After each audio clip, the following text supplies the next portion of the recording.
Good morning বন্ধুরা। তো তোমরা কেমন আছো? আশা করছি তোমরা ভালো আছো। আর আমি তো ভালো নেই, দেখতেই পাচ্ছ। সাধুনন্দনা চ্যানেলে তোমাদেরকে অনেক স্বাগত।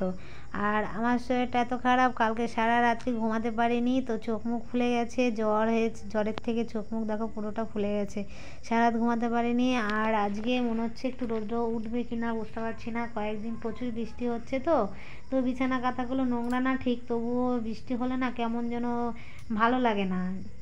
একদিন দুদিন শুলেই না কেমন যেন লাগে, একটু রোদ উঠলে ভালো হয়। তো সেই জন্য আমি ভাবছি, শরীর খারাপ না, কিন্তু কি বলতো, আমি নোংরা একদমই পছন্দ করি না। আমি যতক্ষণ জীবন থাকতে আমি পারি না। তো ভাবছি আমি এই যে বিছানার চাদরটা একটু পাল্টিয়ে নেব, বিছানার চাদরটা একটু পাল্টিয়ে নেব। তো এটা সরিয়ে নিয়ে এটাই যে পেতে নিই, আগে উঠে আগে এই কাজটা করি, তো তারপরে এক এক করে কাজে হাত দেবো। আর আসলে কি বলতো, মেয়েরা এমনই একটা জিনিস না, নিজেদের শরীর ভালো না থাকলে না কারো কাছে, নিজের পরিবারের কাছেও ভালোবাসা পাওয়া যায় না।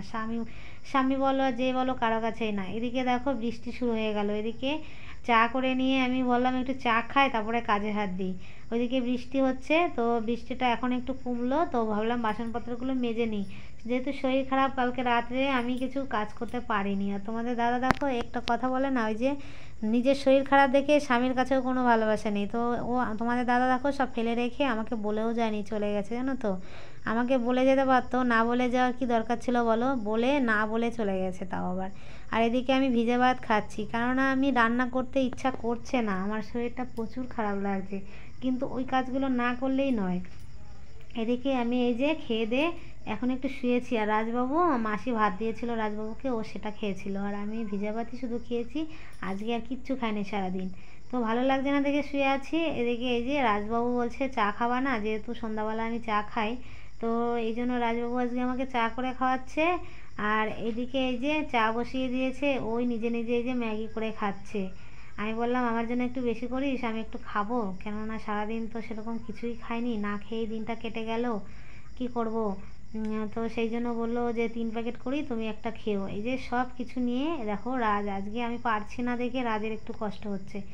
ও যেহেতু পরীক্ষা ছিল, স্কুল থেকে এসে টিউশন তো করতে গিয়েছিল, তো সেখান থেকে এসে সন্ধে টন্ধে দিয়ে দেখো ওই আজকে সব করেছে বিকালের কাজগুলো। তো এখন এই যে চা ম্যাগি করে নিয়ে এখানে চলে এসছে। এখানে দিদা, এই যে দিদা এসছে, দিদাও বসে আছে। আর আমাদের রাজবাবু এই কাজগুলো বেশ ভালো করতে পারে, চা করে দেওয়া, যাই হোক।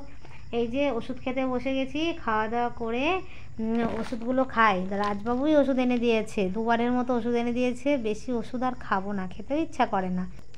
তো বন্ধুরা, আজকের ভিডিওটা এখানেই শেষ করে দিচ্ছি। তো কেমন লাগলো অবশ্যই জানিও, আর ভালো লাগলে অবশ্যই পেজটাকে ফলো করে দিও, আর ইউটিউব থেকে দেখলে চ্যানেলটা সাবস্ক্রাইব করে দিও।